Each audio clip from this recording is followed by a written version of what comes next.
Uplifting Celtics beat today, but that's just not the case. If you've had fun watching the C's this season, then you're the one. That's it. No, none of us have. I'm Adam Kaufman. Welcome in. You know Evan Valenti, and of course Gary Washburn, good friend of this program, longtime Boston Globe scribe, columnist, and covers not just the C's but the entire league, and of course the Celts most closely. Gary, how are you independent of watching this team play this year? Oh, everything's good. I mean, we're slowly getting out of the pandemic and we're starting to open up a little bit. So yeah, I mean, everything personally is great. So yeah, that's all I got for that. But Yeah, and then it's all downhill from here, right? yeah, but that's the good part. But for the Celtics, not so good. No, losses in 5 out of 6, 2 games left in the regular season. We now know, obviously, this team is locked into the play-in tournament, which means maybe it will go to the playoffs. Maybe it won't. We'll find out. The 7 seed is most likely, though that is not, even as we chat right now, definitive. You still got the Hornets, the Pacers in the mix. Washington and Chicago are battling for the final play-in spot, but your top 6 and at least the order that it sits right now, it could change seating wise, but the Sixers, Nets, Bucks, that is the top 3 clearly in the East, and around that, the Hawks, the Heat, and the Knicks. Celtics, as we know, I mean, the season's effectively over, guys. They're not going anywhere. They're not doing anything. Even if they do escape the play-in round, and inevitably they will, that's how this season has gone. They just, do the unthinkable, do the unpredictable. So they'll get out of the play-in tournament. They'll go to the postseason and maybe shock people just for giggles and win a round, but they're not doing anything noteworthy, as we know, because Jaylen Brown is he's done. He has had his wrist surgery. Ends a remarkable year for him, both on and off the floor. And when you consider obviously everything, his role in social initiatives and everything that has happened over the course of the year plus, but specifically basketball, it was a dynamic. It was a great year of growth for him, but this team, I guess in some ways, Gary, I don't know if you felt this way. Maybe you're a little less emotionally invested as someone who covers the team than a regular fan would be, obviously. But, there's an element of once that injury news came out, once I saw it, I just kind of went, you know what? Good. And not good, obviously, that Jaylen is hurt and has to go through this and deal with all the recovery. Like, that whole part sucks. But just simply the fact of, now I'm not going to lull myself into believing that this team can just magically flip that switch, get healthy, and go on some kind of run in the playoffs. We now know that there's no mirage coming. This team is what it has been all season long, and whatever's going to happen this offseason is going to happen, but nothing is going to be reactionary to this team somehow magically getting to the conference finals. Yeah. I mean, I just think it's very typical of what's been a very disheartening season that it was, that he has this kind of wrist injury that grows to be so painful, and then it ends up being something that's pretty significant, where it's going to take him out of the summer, like no USA basketball for Jaylen. I know he was interested in that. That's out. And it's going to, hopefully he'll be back for training camp next year. I think that's why he got the surgery so quickly. But it's just a bit disappointing end to what has been just a very bizarre, strange, unfortunate season for the franchise, and an eye-opening season, a season that I think tells the organization, the ownership, that things have to change, that they have to start changing some philosophies, go in a different direction, and start making some different decisions, because what they're doing obviously isn't working. So I guess what I wonder in response to that is what's going to change, because there are all sorts of ideas that are out there, right? I mean, you've got Jeff Goodman, part of the CLNS network, who is, about as big a Brad Stevens guy as you will find in terms of, he's like Evan and I, Brad can do no wrong kind of thing. We love Brad, but, co-presidents of the fan club. Even Jeff is saying, you know what? I mean, I'm not so sure that it wouldn't be the right move for them to part ways, just, for both sides, for the Celtics, for Brad. And I don't think that's going to happen, especially with a half dozen years left on his contract after that extension last August. But, and not to mention turning down Indiana, if, presuming that was actually offered to him, at least, he could have had it if he wanted it. If we go off of what we believe, I don't think it's going to happen. But you have Jeff saying, maybe Brad should go. You have Kendrick Perkins, among others, saying Marcus Smart needs to be traded. Listening to Danny on the radio doing his weekly hit on the Sports Hub this morning, he was asked about all this stuff, and Danny said, laughed at the idea that Brad's a problem. Brad is not going anywhere. Marcus Smart, and not just Marcus, and he basically said, continue to say he's our heart and soul. But I don't think any of our best players are the problem. None of them need to go anywhere. But yes, something needs to be done this offseason. So what is it? What is it, Gary? Like you're running out of options in terms of some sort of magical solution here. Well, I think one, let's put it all in perspective. They're a 500 team. And they have had a really bad season, and they're still 500 and going to be the 7th seed. So they're not the Timberwolves, okay? They're not the Pelicans or the Kings. They're not, we need to blow this up. So they do have a core and a base. It's just the entire surrounding areas need to be changed. There needs to be changes on the coaching staff. There needs to be changes in management. And there needs to be changes on the roster. And I'm not part of the fire Brad contingent because I think he is bringing knives to a gunfight. If you realize this, okay, the class of 2019, the draft class, the Celtics have 5 guys from that class on their roster. Of the 17, 30% of their roster is the class of 2019, and Brad has used for one of those guys. Grant Williams. Carson Edwards, nope. Romeo Langford hasn't proven himself. Tremont Waters, Taco Fall. 5 guys, 30% of your roster is made up from the class of 2019. Okay? And you can only use one of those guys. You only trust one of those guys. That's Danny's fault. Okay? That's Danny's fault. You're padding your roster with guys who cannot help you. Look at the Miami Heat. The Heat brought Trevor Ariza up off the street. Why? Because he knows how to play. He knows all the schemes. There's nothing he hasn't seen in the league. You can bring him into a system, he'll learn it. He knows his role. He knows how to defend. He can shoot the 3. He's 35, so what? Dwayne Dedmon signed him off the street. You rather have him or Luke Cornett. Like, these are moves that the Celtics could have easily made, and for whatever reason have this, like, we're the Celtics, they're not worthy of playing for us kind of attitude, that Patriots kind of way. It's the Patriots have 6 Super Bowls. And as you can see, they changed how they looked at things after going 8-8 or whatever they did this season, 7-9. So the Celtics have to start changing their philosophy. They have to pad their roster with veterans. They have to get rid of guys that they cannot use. Okay, it's okay to have a prospect or two. Look at, the Brooklyn Nets today signed Mike James for the rest of the season. Mike James could have literally started last night in Cleveland for the Celtics and done well. Why not, like, where are those guys? Other teams are constantly making moves. They don't hold on to these guys for 5 years. They're not married to Carson Edwards. I like Carson. I don't know. Last night in Cleveland, they put him in the game. He missed all 3 shots. Brad took him out. Like, when does the clock begin to be productive? Meanwhile, like, they're relying on Peyton Pritchard. Peyton Pritchard already gets it. That was a good draft. They're coming. That's the positive. We're going to be positive this year. The 2020 draft was a good one for the Celtics. Neesmith's a good player, and so is Pritchard. Could have held on to Desmond Bane, too. Yes, they gave away a pick because they want to pay a guy because they're married to keeping all these other guys.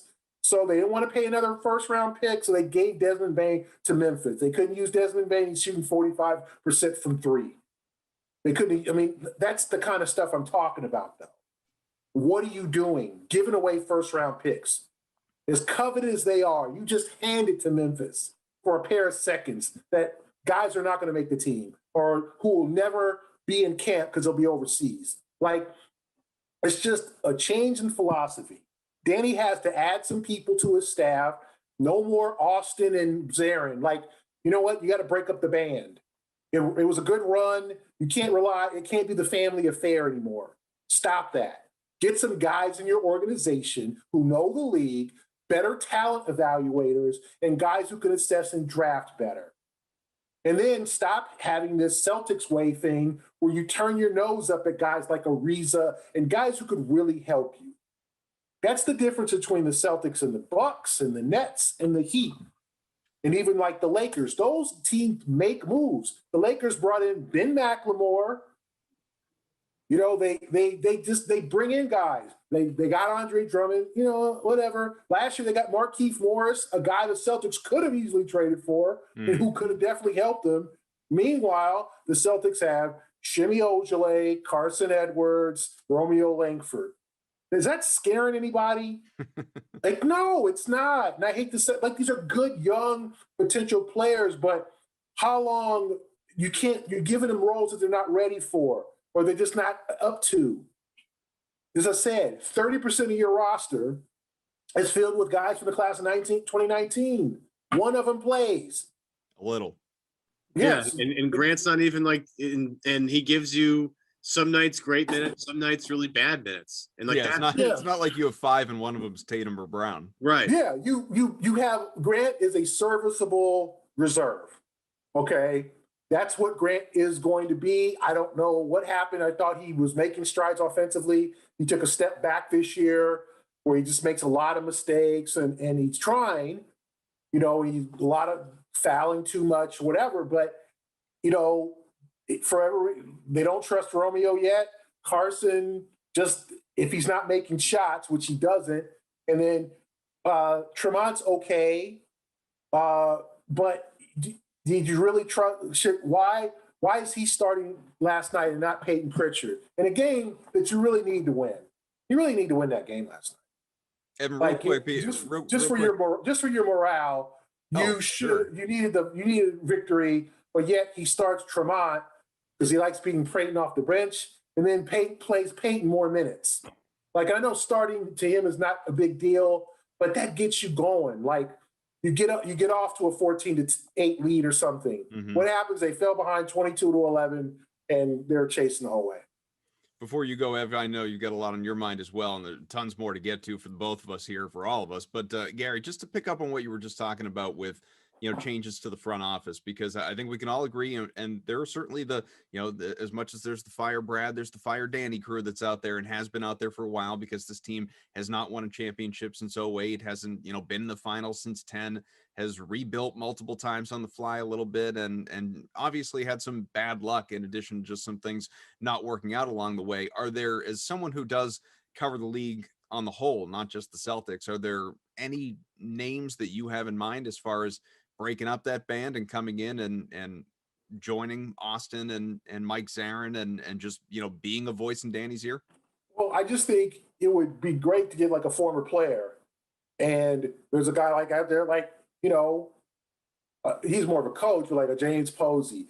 I mean, and I'm not being funny because he's had some issues the last couple of months, but Paul Pierce now is unemployed.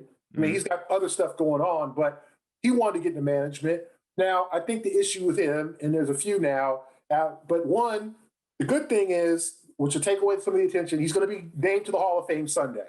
Mm-hmm. Okay, so all of the Instagram stuff and the naked women and all that, scantily clad women, hopefully I'll take a back seat, and he's going to be named to the Hall. Secondly, it'd be a great addition to your front office. I don't think Paul wants to live in Boston full time. So could you work something out where he could live in LA or come here every now and then or work remotely? You need to add another voice to your front office. Like, this is not working. You know, the talent assessment is not working. Okay, you drafted Grant over Brandon Clark. There's a lot of guys. You drafted Grant over, I want to say, Keldon Johnson. You know, there are just too many draft mistakes. They traded Matisse Thybulle. You don't think they could have used him to trade down to get Carson Edwards? That's not looking so good. Like, there's some type of, like, there's got to be another voice in this room to assess talent. Right. Because you're not, if you're trying to build, if you're going to take all these draft picks, you got to score with them. You know, if not trade them and get a veteran. But no, they used it on Romeo. They used it on Grant. They used it on Carson. I mean, that's a first round pick, but like they've used these first round picks and they're just keeping them on the roster. And unfortunately, these guys are so limited. You can't, I mean, I think Shimmy's an NBA player, but can he help you consistently? I think they say no. Romeo, he's been injured so much, you don't know what to expect from him. He still looks, I mean, he should have stayed his ass at Indiana. He just wasn't physically ready for the league. And Grant was a really skilled player at Tennessee, and he's turned into kind of a bruiser. You know, just like a henchman. I don't know. Like, is he capable? So the thing is that they just have to add some new voices. Could it be Paul? Could it be someone? I mean, Perk's into the TV thing now, but I think there are plenty of guys that would love to work. The Heat got Caron Butler, added to his coaching staff. The Clippers got Chauncey Billups. Like, that's where this direction is going. Dudes that Jason and Jalen can look at and be like, that dude's been there before. And then you need some good decision makers, some young decision makers in the front office that don't have that we only do it this way kind of mentality, so you can draft better. Yeah, it's Belichick is one of the best things about Belichick. You mentioned the Patriots, like they go 7-9 and then they spend 300 whatever million in free agency. And you get an article from Albert Breer saying that the Patriots draft plan this year is different than like the one thing about New England is they're not afraid to admit their mistakes and move on. And that's something that I agree with you when it comes to this Celtics team. Danny, just for some reason, and I'm sure there are cap implications because of it too. Like I'm some of the cap logistics, I don't totally understand. I'll be fully honest about that. It's a little bit over my head. But you're absolutely right. And like, this is my problem with the discourse surrounding this team this year is everybody wants to blame one singular figure for this thing, right? They want to blame Brad for like my favorite is, I can't decide which my favorite is. And maybe you can help me out here. There are the people who are like, we got to fire Brad Stevens. And I'm like, he's not out there shooting shots. I mean, there was a great moment in the game last night. I don't know if you heard this, Gary, where, it was dead silent in Cleveland, and you heard Brad in the microphone and like, pick it up. It was like, push the ball or something like that, or like, we need to move or something like that. Like clearly Brad is trying to get them to do things. They're just not doing it. So it's like Brad's not out there dribbling the basketball. He's trying to do what he can. The guy's in the best position. My other favorite is like, it's Jason Tatum's fault. I'm like, why is this Jason Tatum's fault? Like I had an argument today with a guy about how Jason Tatum's not averaging enough assists. And I'm like, first off, you guys have to make a shot for Jason Tatum to get an assist. And if you looked at who he's passing to, look at last night. Tremont Waters started a game last night. They were without Kemba Walker, Marcus Smart. Fournier thankfully was available. No Jaylen Brown, no Robert Williams. Who is he passing to? Second of all, he's only 23 years old. And he's, for the first time, like really in his life, trying to become, instead of just a one-on-one scorer, for the first time in his life, he's trying to become an A1 type, like LeBron point forward distributor. That takes time. So like the fact that he doesn't average 6 assists a game, like relax. He's 22, 23. That's going to take some time getting comfortable handling double teams and all that stuff. I think he's been fine. So as you look at everything, I get back to the same thing. It's a Danny Ainge roster construction problem that they have primarily. Now, there are other things. Could Brad teach these guys or have different schemes? Sure. Could certain guys make certain plays? Sure. But when at the end of the day, for me, they don't have a roster that is like the rest of the juggernauts in the East or the teams that are in real contention. And it's refreshing to me to hear someone actually say that along with me, because I feel like a lot of times people are dancing around it. I just think it's a real bad Danny problem, and I'm with you. They look around the league. Look at Memphis and the way they've drafted. They've hit on so many draft picks at this point. you can't tell me, Gary, you can't call up Memphis and say, yeah, give me one of the young guys in your front office that needs a promotion. I'll give him one. We need a new voice in here. Look at the teams that draft him out. Look at a team like Phoenix who went, and maybe it's just like they went and got Chris Paul, and that's what they did. But like Mikal Bridges has been a great player. Cam Johnson, who we all laughed at, by the way. Why are you taking Cam Johnson here? Well, guess what? He's shooting 40% from three. What do we know? There's got to be a way, and I don't know exactly who it is. Maybe, and I'm not totally sure if it's the Paul. I mean, getting a guy who's been there, done that, Paul Pierce, I'm all for it. I don't really care. But I don't know if he's the figure you need in the front office to really, discover and analyze talent. I get it. Like, totally. Like, one of these guys who knows the college game, one of these, Mike Schmidt from ESPN, like one of these guys who knows the college game and knows talent, because it's obvious that the Celtics are either, one, getting bad advice, or two, their scouting is failing them because, like you said, like they have guys who just never developed. And we're going back to James Young. We're going back to Ante Zizic, the Ante Zizic Gershon draft. But they took Jalen that same draft, so they ended up kind of outshining them. But they had 3 first-round picks in that draft. The Terry Rozier was a good pick, but then R.J. Hunter wasn't. Like, you're missing way too often. And now they were supposed to trade some of these picks because they had this treasure chest of assets, and they end up taking them all. And none of them have turned out to be impactful, like a starter.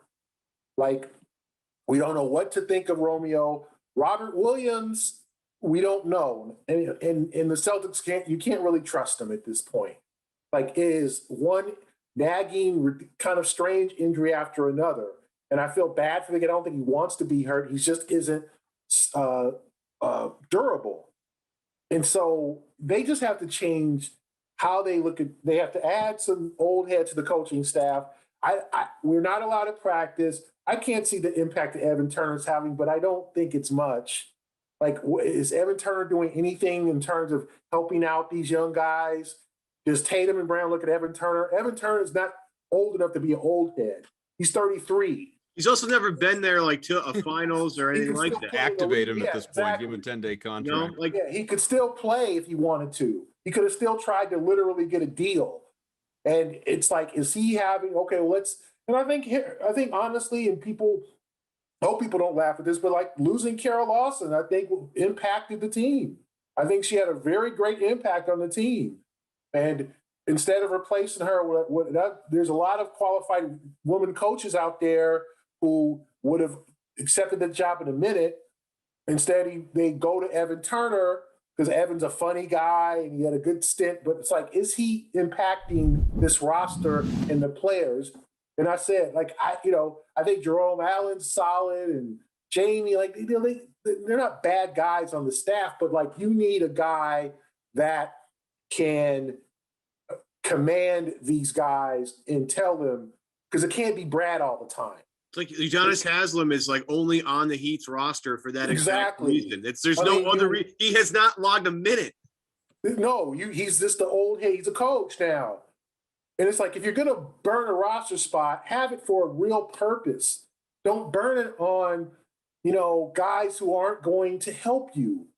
And so, like, that's Danny. Like, is this Taco thing going to go anywhere? Or do you cut, like, even the two-way guys? Like, you ever seen other teams' two-way players? Like, Brooklyn had this dude, Alize Johnson. Like, they have ballers. Some of these two-way guys, that's why teams make so many swaps with two-way guys, because there's so many hungry guys out there looking for a chance. And yet, the Celtics hang on to Taco and Tremont for like 2 years each. Why?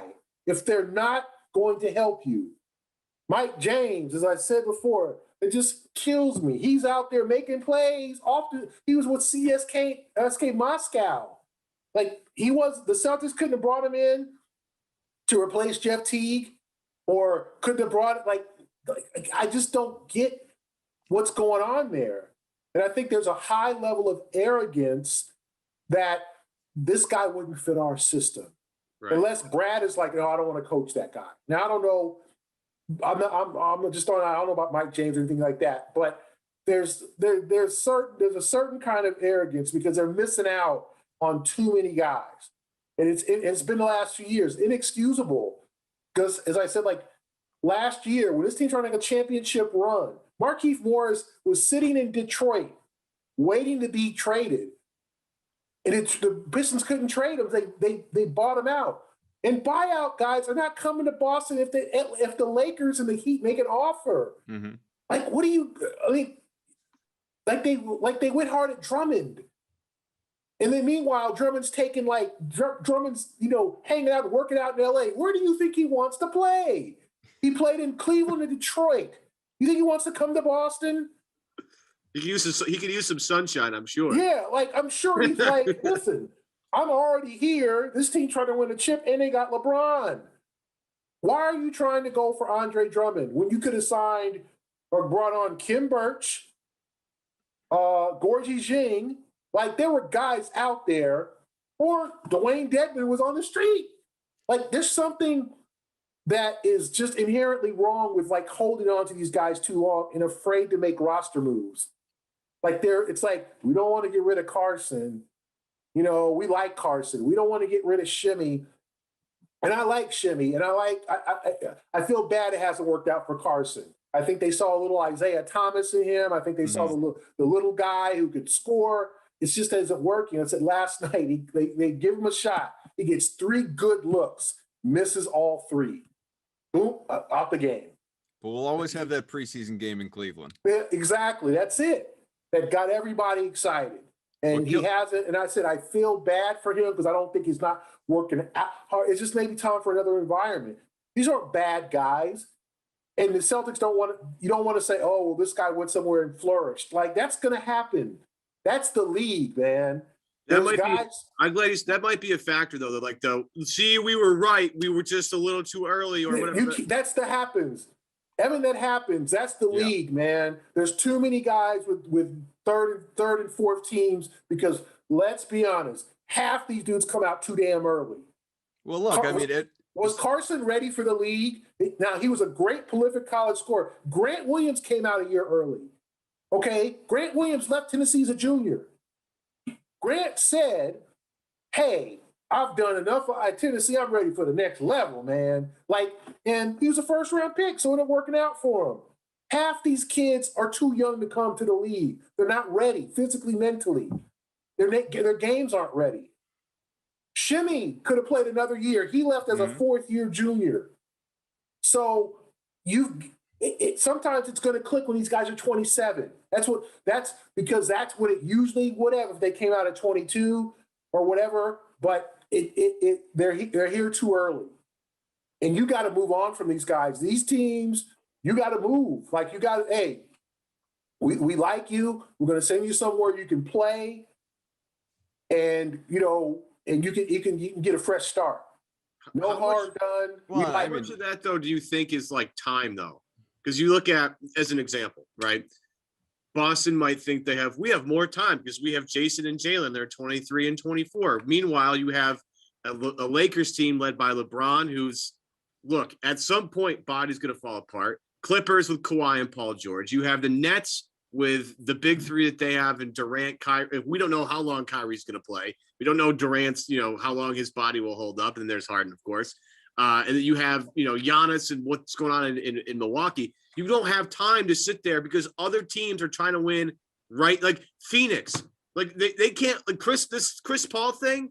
We'll see how long it goes. Yeah. I love it. I love Chris Paul. This whole thing where he can go somewhere and turn him into contender immediately is incredible. They're going to be aggressive because they don't have a lot of Chris Paul. Doesn't have a lot of time left. Do you think that's part of the reason why they have? I do think that. But here's the thing too, though. Yeah. Do you actually have time, Gary? Because remember, the culture now isn't what it was 10, 20, 30, 40 years ago. We're Jaylen Brown, Jason Tatum, they're under contract. They're young. Cool. Great. They're not even in their prime years yet. That's fantastic.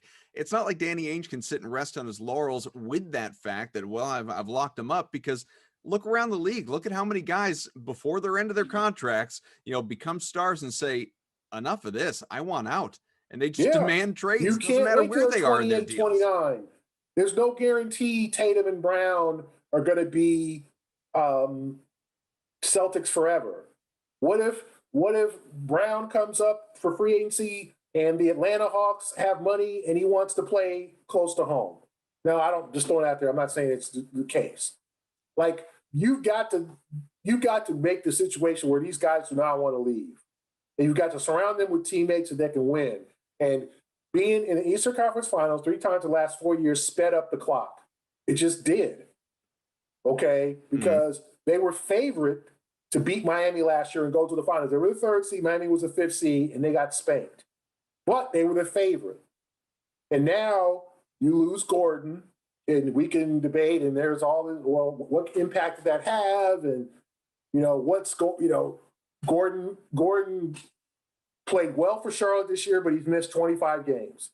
Like, so, you chose Kemba over Terry Rozier. There's some changes that have been made from over the last couple of years, but you thought that, okay, you've got the base and you got Kemba coming back healthy, Marcus Smart, Jalen and Jason, and you had Tice and Williams. Like, they thought, okay, we got enough.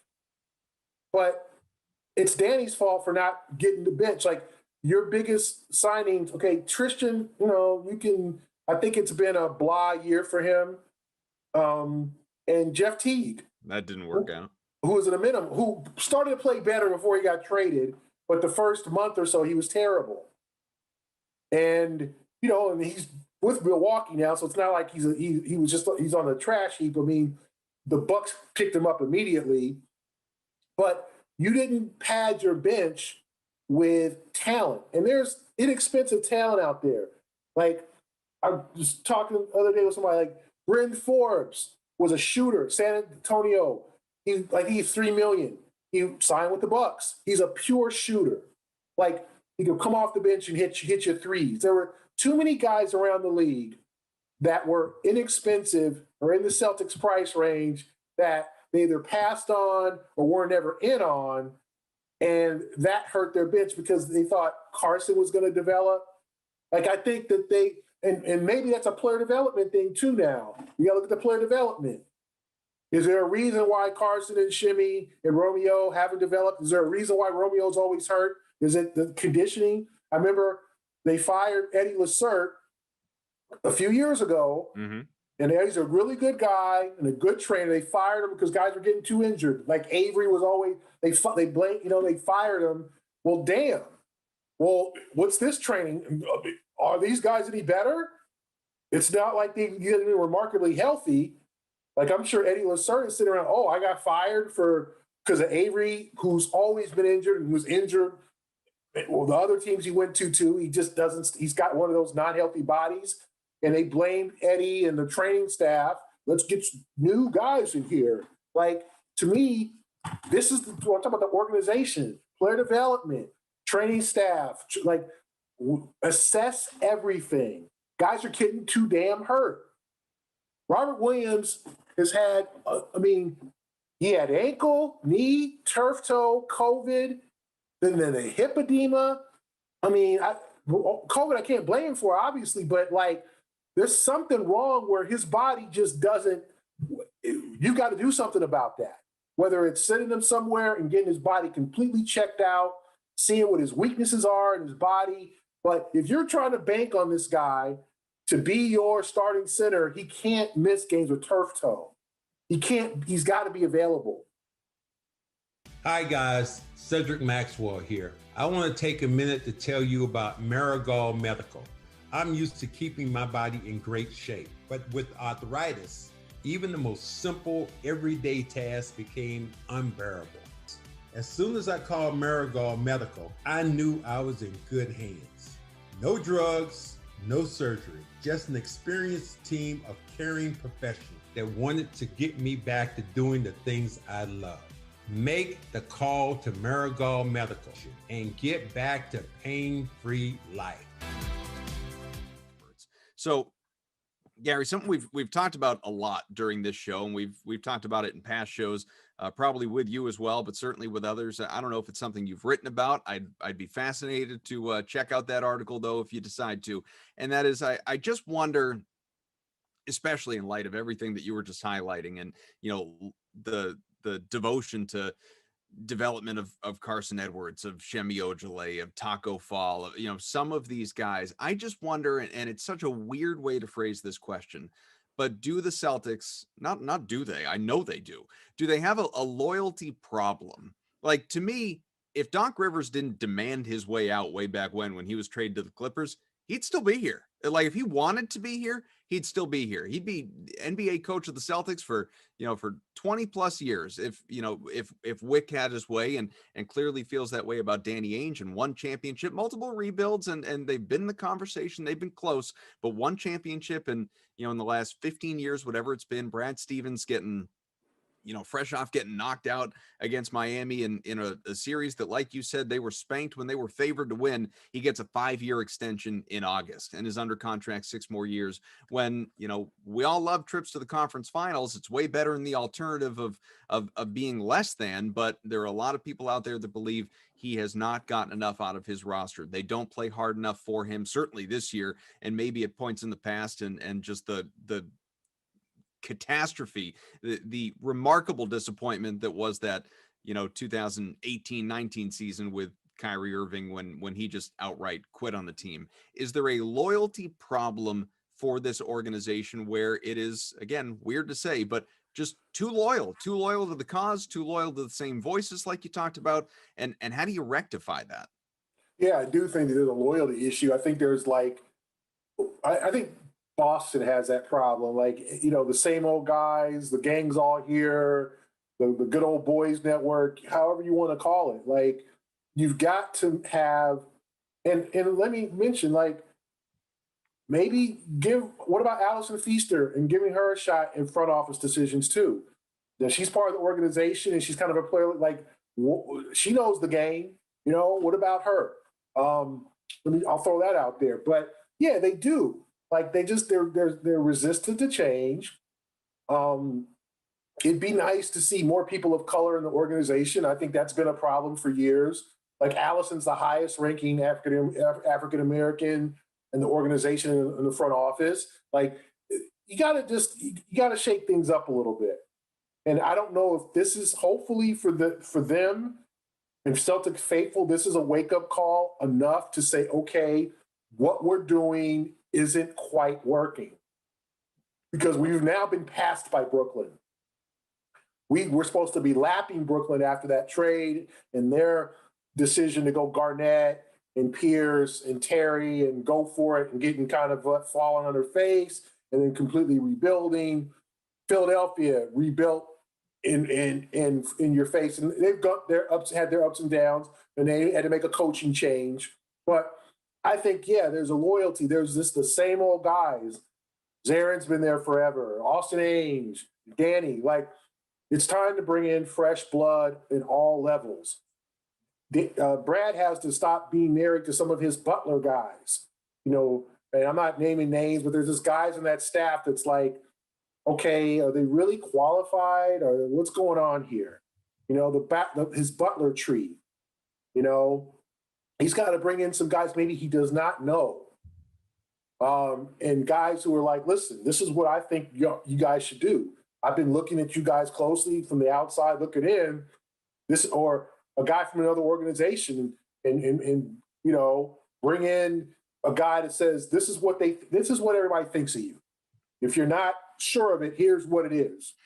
This is what they think of Marcus. This is it might be that time. I remember watching The Greatest, the Muhammad Ali movie, when he was fighting George Foreman.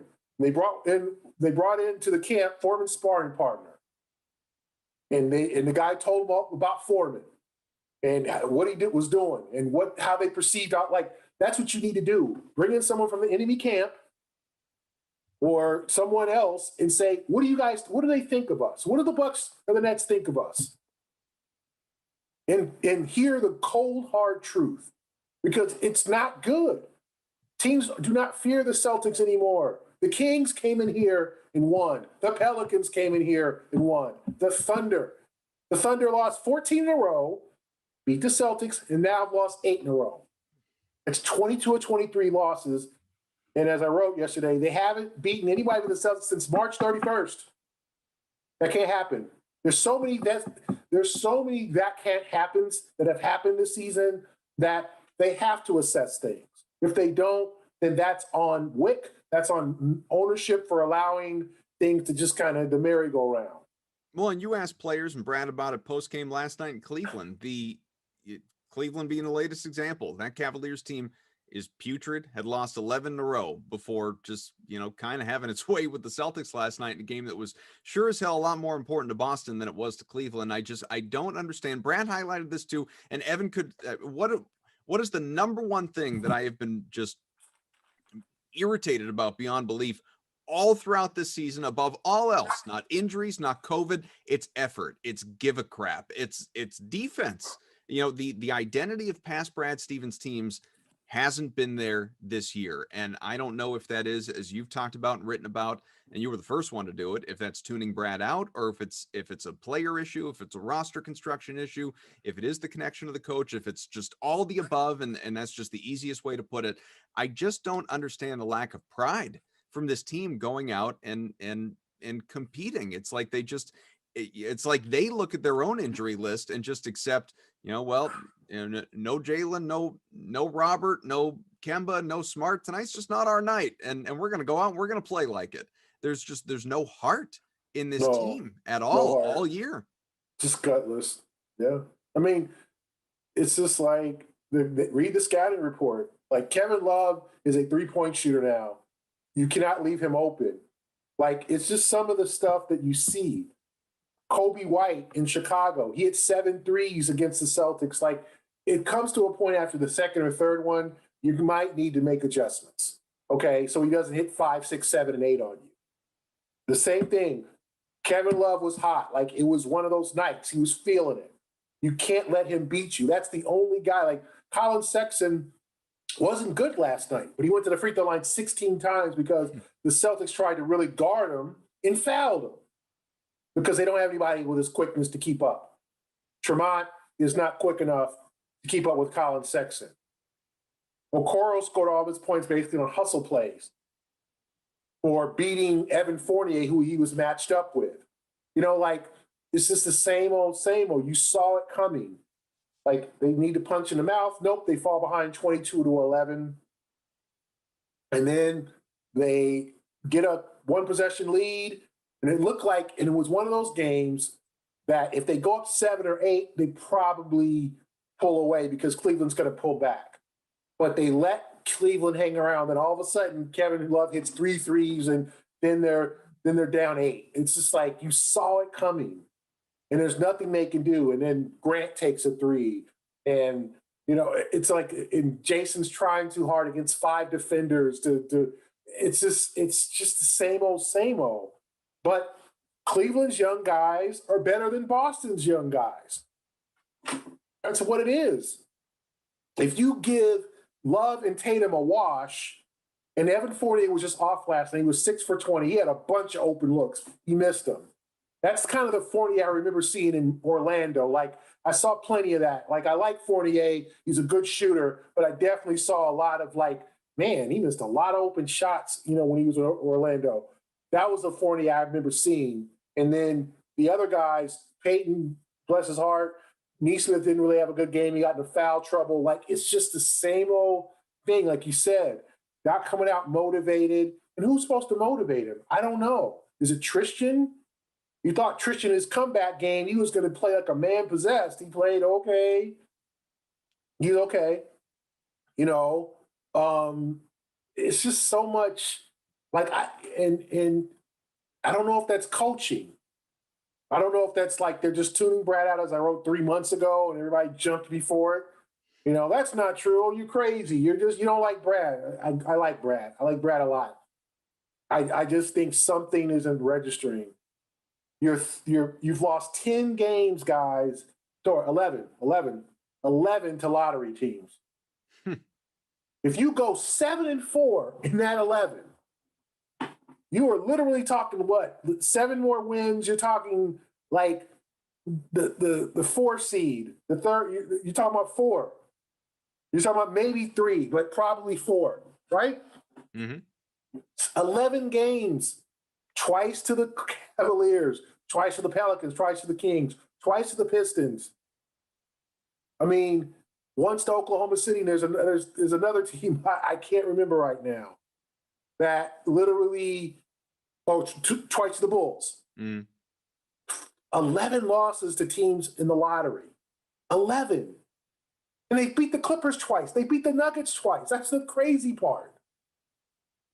They beat Phoenix. They held Phoenix to 86 points. But it's more. It's been more down than up. And so something's got to change. That was a long answer, but yeah, like Adam, they have a loyalty issue. It's time to change some things up. If guys have been around too long, it might be time for them to move on or retire or say, listen, we're going to suggest you move to another organization. We got to shake things up. They've got to make changes. And I'm not talking about just a couple of coaches. I'm talking about up, bottom to the top, to the roster, to the front office, to management. They've got to change some philosophy. We brought it up earlier. I'll circle back to it. I was going to answer it or ask this question about 40 minutes ago. Are we totally positive Boston's going to make it out of the play-in tournament? Considering and look, Miami, yeah, right. That's just what I'm getting at. I'm not totally sold. No, Charlotte is going to be a tough out. They're going to get Miles Bridges back. It looks like Gordon is not going to play. Okay, but they got That's LaMelo. Too bad. That would be a fun storyline. It would be. They got LaMelo, Terry, Miles Bridges, PJ Washington, and Devontae Graham. That's a good, young, hungry team. James Borrego's done. He should get some Coach of the Year votes. I'm not saying he'll win because Thibodeau should run away with this, but he has done a good job because I was unsure about whether he could lead this organization. They have taken that step forward, and they have dealt with a bunch of injuries and COVID and all that stuff. So they get Bridges back, and I mean, that team is tough. That was the team that whooped the Celtics' ass on that Sunday afternoon. That was without LaMelo. Now they got LaMelo. Like, to me, they have, because the Celtics haven't played against LaMelo this year. Right. Like, if they get out of the play-in tournament, then there's Brooklyn sitting there waiting for them. Yeah. Clean them up.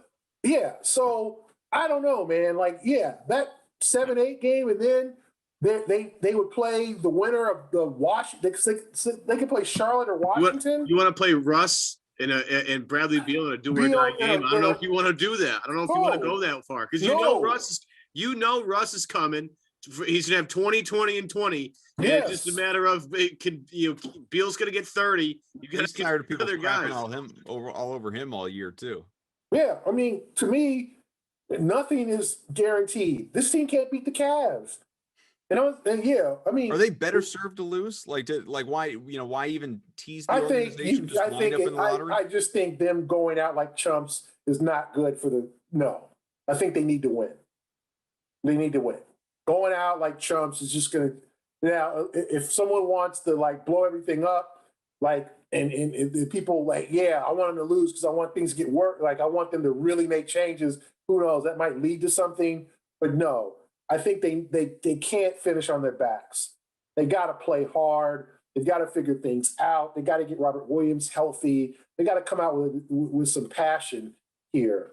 Okay, they've put themselves in a position. Who knows? It might end up working out for them where they play, the light turns on for them. But there is not a given, Evan, in terms of this play-in tournament. Charlotte is going to be hungry and ready. No one's afraid to play in Boston, so let's cut that out. Oh, it's going to go through. Yeah, this is not 2008. No one's afraid to come up here and play. So it's nice that the game will be at home, likely, if they don't fall to 8 or 9. But it's no given that they're going to get out of this tournament. And that starts May 18th, which is Tuesday, of course, runs through the 21st, the play-in tournament before the postseason. So we'll see. Last thing from me, well, I guess there are a couple of things. Real quick on this one, because you could go on forever on this.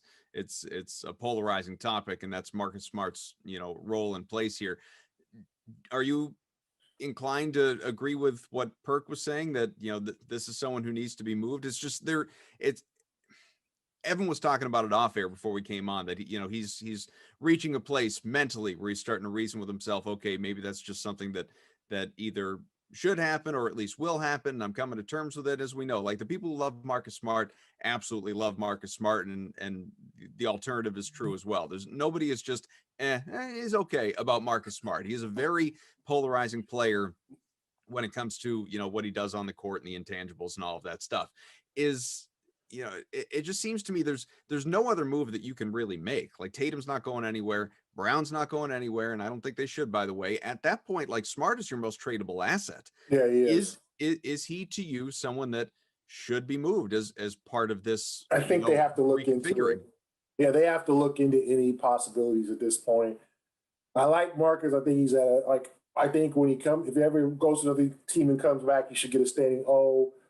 I just don't know if his usefulness is peaking anymore. Like, is he doing good things for the team? Like the other night against Miami, like he gets frustrated, then he gets in that collision with Duncan Robinson and puts Duncan on the line. Like, it's just, Marcus, you're not getting that call. Or the thing with Jurkic in Portland, like, or Marcus, what game was that where he was the Charlotte game when they were making a real run, and then he went and tried to get that 3-point foul at the end of the quarter.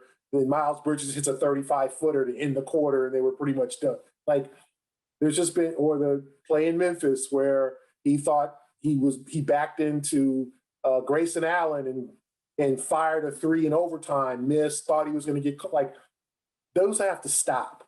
And I think that everyone thought this offseason, after Marcus kind of went ham in the bubble with shooting, taking 13 threes in a game, like, okay, they're going to pull Marcus aside, calm him down, tell him. And I think there's been moments where he has just not been that shooter, but then there's the mental plays where you can tell he's cracking, the collisions and the flagrant fouls and things like that. And I don't know if that's any more of a good use to the team anymore. Like, someone pointed out, like, because Marcus is not that enforcer either. Like, I forgot who's like, when's the last time you saw like a Celtic get into it with another player? I got real shit for this in Milwaukee when Middleton fouled Tatum really hard. The first game in Milwaukee where they lost. And Jalen kind of came to pick him up and said kind of something to Middleton, but they ended up laughing or were smiling afterwards. Like, where's that dude to be like, listen, you can't, no more of that BS. Yeah. Don't do that. Like, who is the enforcer? Who's the beef on this team? And I don't know if that's Marcus, because there has to be somebody with some fight. Like, I don't know if it could be Jalen, but like, and I wrote, no one really, Jalen came to pick him up and you're wrong and you're just making stuff up. And it was like, no, someone needed to say to Middleton, like, hey, dude, don't do that. No. We're not laughing. Yeah. Because at the end of they were so, I don't know if you guys remember that play, but it was the first game at Milwaukee. They lost when they made that huge comeback. And remember Tyson's final shot as a Celtic, the 3-pointer that he missed. And Middleton fouled the hell out of Tatum. But, and it's like, I don't know if Marcus is going to fill that role, that's fine. But there just can't be any of these dumb plays, these flagrant fouls, that collision with Duncan Robinson. Marcus, you know how the refs feel about you. You're not getting that call. Duncan got 2 free throws. It was like, that's the last thing Miami needs. A great free throw shooter at the line shooting free throws. Like, that's not a smart play. Not smart basketball plays. No pun intended. But I think they have to be open to figuring out, is this good for our team long term? Yeah, he's indispensable at times. He's the heart and soul. I get all that stuff.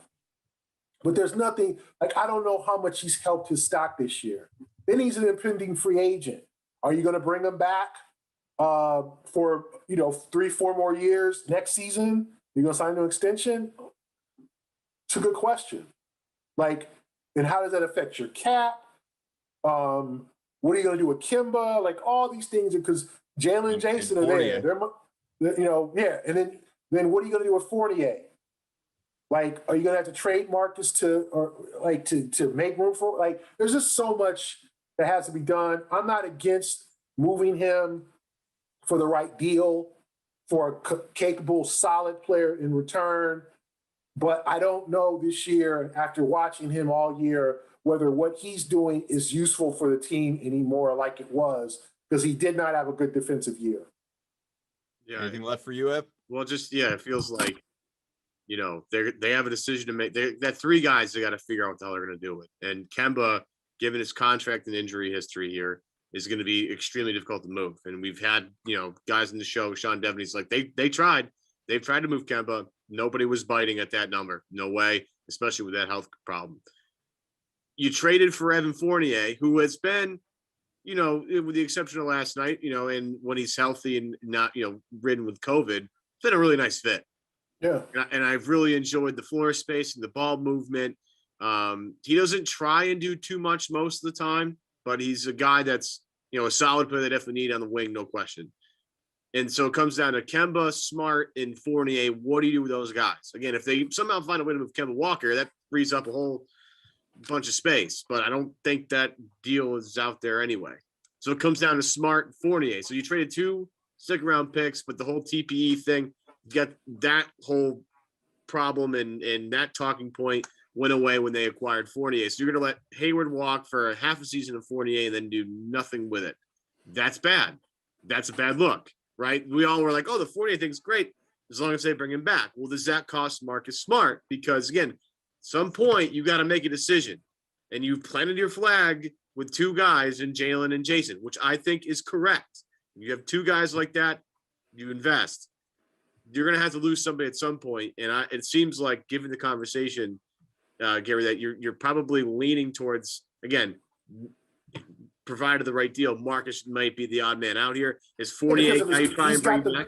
Yeah, he's got the most, him and now Tristan have the most tradable contracts, right? Like, Kemba, you got to bring salary back unless you're going to trade him to a team with cap space and they can just take them all in. Like, you're basically, Kemba's at the point of his career where you're going to have to take someone else's bad contract back.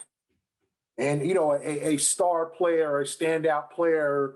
And I think Kemba will definitely be more tradable next summer if he opts in, because he's got the opt-out clause, just like Al Horford had and Gordon Hayward had. He's got in that 4th year. But I think with Kemba, you got to figure out how healthy. Let me make another point. The Kemba not playing back-to-backs, I think really hurt the chemistry of this team too. Mm-hmm. You can't ever get used to him being around. And he's got the little nagging injuries. It's not his fault. But is that going to be permanent?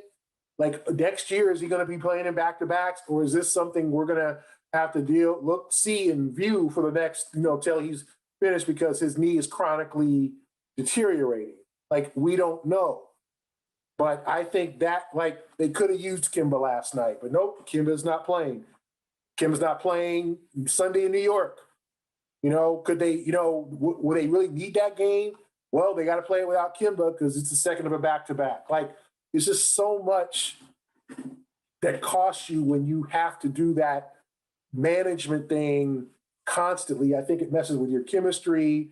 Then you don't have a capable backup point guard. And then Marcus goes out, so now you don't have any, basically, very few point guards in the Cleveland game Wednesday. So I think the Kemba situation, I think they would love to move him, but who's going to take him?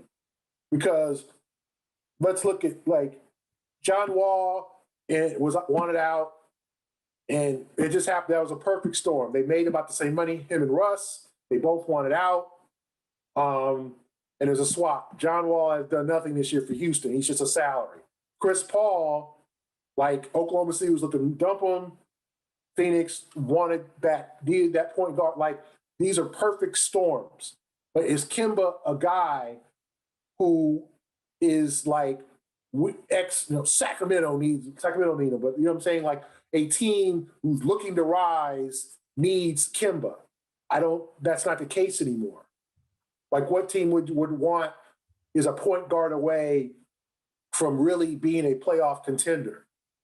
Sac ain't Sac out there and Fox. They're set there. Mm-hmm. You know, you look at some of the teams who are, you know, New Orleans has Kyra Lewis, who's going to be pretty good, and Lonzo Ball. Like, what team is going to, you know, and then if you do that, you're going to have to take back, let's say New Orleans or whatever, you're going to have to take back someone who's making 16 and someone who's making 12 who might help you or might not. You have to take back somebody's bad deals.